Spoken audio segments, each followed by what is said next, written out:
بسم اللہ الرحمن الرحیم۔ مصیبت میں صبر کرنے والے کا اجر۔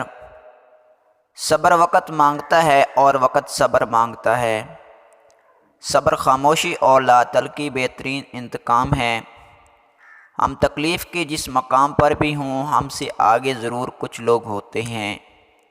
انہیں دیکھ کر ہمیں شکر کی لاٹھی تھام لینی چاہیے تاکہ راستہ سہولت سے کٹ سکے۔ جس مقام پر آ کر برداشت ختم ہو جاتی ہے، اسی مقام سے صبر شروع ہوتا ہے۔ زندگی میں بعض اوقات کسی پریشانی کا آنا آپ کو بہت سی پریشانیوں سے بچانے کے لیے ہوتا ہے۔ جہاں اپنوں کی لہجوں کی اپنائیت دم توڑ جائے تو پریشانی رونے کی بجائے فاتحہ پڑھ کر بخشش کی دعا کر دیا کریں۔ بے شک اللہ سبحانہ تعالیٰ سب کرنے والوں کے ساتھ ہے۔ اگر آپ کے ساتھ ناانصافی اور زیادتی کی حد ہو جائے تو صرف اتنا سوچ کر خاموش ہو جانا کہ جو ذات اوپر بیٹھی ہے وہ بہت بے نیاز ہے۔ زندگی کسی کی بھی آسان نہیں ہوتی، زندگی کو آسان بنایا جاتا ہے۔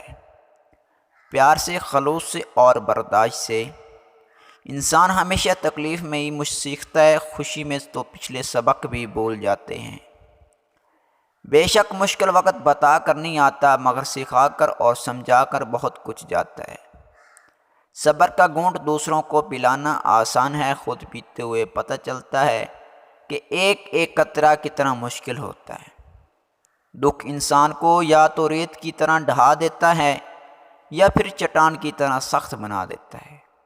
صبر کا دامن ہاتھ سے نہ چھوڑو، کیونکہ ہر کام آسان ہونے سے پہلے مشکل تھا۔ صبر کرنے والا کامیابی سے محروم نہیں رہتا، چاہے اسے طویل زمانہ لگ جائے۔ صبر سے رحمت کا انتظار کرو۔ جو چیز تیرے لیے ہے وہ تیرے لیے ہی ہے، اور دیر صرف حکمت پر مبنی ہوتی ہے۔ زندگی کی کتاب کے سب اوراق ہمارے مطابق نہیں ہوتے۔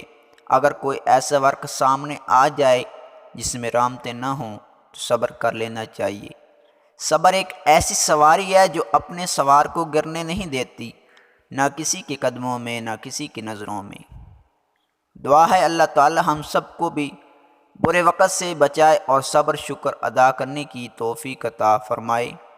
آمین یا رب العالمین۔ ہماری معلوماتی ویڈیو اچھی لگی ہو تو چینل سبسکرائب کر لیں تاکہ نئی آنے والی ویڈیو آپ تک پہنچ سکے۔ جزاک اللہ خیر۔